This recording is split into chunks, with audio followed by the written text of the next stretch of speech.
Welcome back, everybody, to the Cali Midnight channel, back at it again with another LGBTQ plus centric topic. In my video last week Tuesday, I briefly touched on the fact that we have been around a lot longer than people think. When I was a kid, I always thought that the LGBTQ plus movement started sometime in the 90s out of nowhere. As in my small rural Wisconsin town, we never ever got taught anything about the real history or events that lead up to our biggest federal win in 2012 with the legal recognition of gay marriage. But of course, our history dates back much further than just the movements in America, sometimes even predating America itself. I wanted to take today's video to briefly touch on some of these topics and hopefully teach you all a little something you didn't know about and encourage you to look up these ideas on your own. Before we get into it, I wanted to preemptively apologize for anything I end up mispronouncing, as all of today's topics come from non-English speaking cultures. Having said that, we start with the concept from modern-day Thailand and other parts of Southeast Asia known as Kathoi. Kathoi is a word rooted in a word from the Khmer language, and is most accurately translated to English as ladyboy. Obviously, from that translation alone, it is easy to tell that it is often used in a derogatory context by those of more conservative beliefs,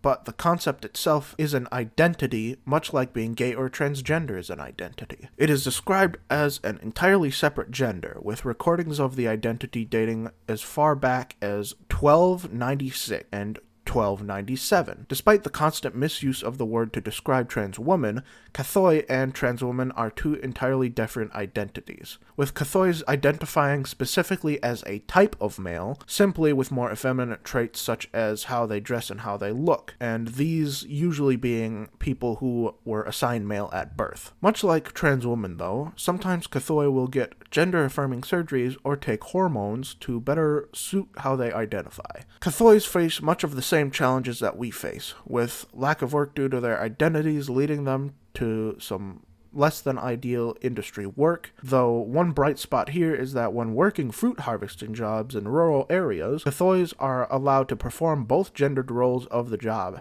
being able to climb both the trees, the men's job, and gather the fruit in baskets on the ground, the women's job, and were legally recognized back in 2015. This particular word for the identity is mainly used in places where Buddhism is most prominent, as the terminology for the identity seems to have originated in Buddhist beliefs, and much like the LGBTQ plus community here in America, these beliefs of the identity are often very discriminatory and derogatory. Next up comes from the Indian subcontinent, and has an abundance of names. They are known as Hijra, Thirunar, and over in Pakistan are known as Khawaja Sira. This is an identity more similar to being transgender than our previous topic, but similarly to Kathoi, it is described as a separate gender entirely. It differs from Kathoi in that part of being a Hijra is being part of a literal community of other Hijras, with a guru leading said community. The word Hijra itself has traditionally been translated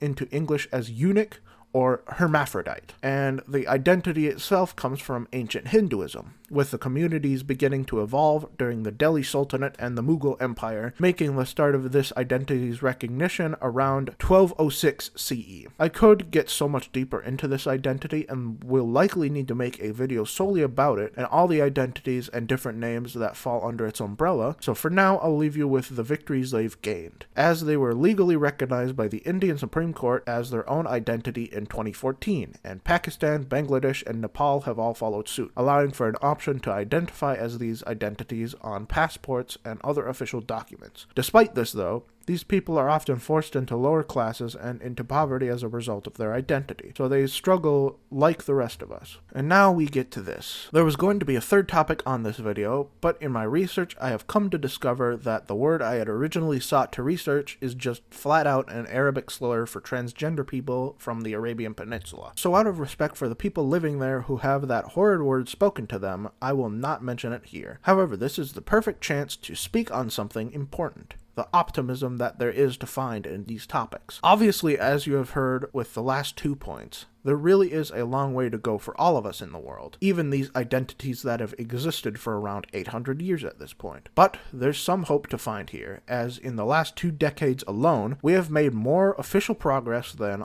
all of those centuries combined almost everywhere in the world. And we will keep going from here. Things will continue to improve, despite how bleak things might look right now. Thank you all so much for watching. I hope you have enjoyed today's video, and also that you have learned something about the identities that plus sign at the end of our community name entails. I'm curious, if you're not from the US, what identities do you have that might be unique to your country alone? Go ahead and leave them in the comments below, and maybe I'll do some research into them in the future. Thanks again for watching, and I'll see you next week.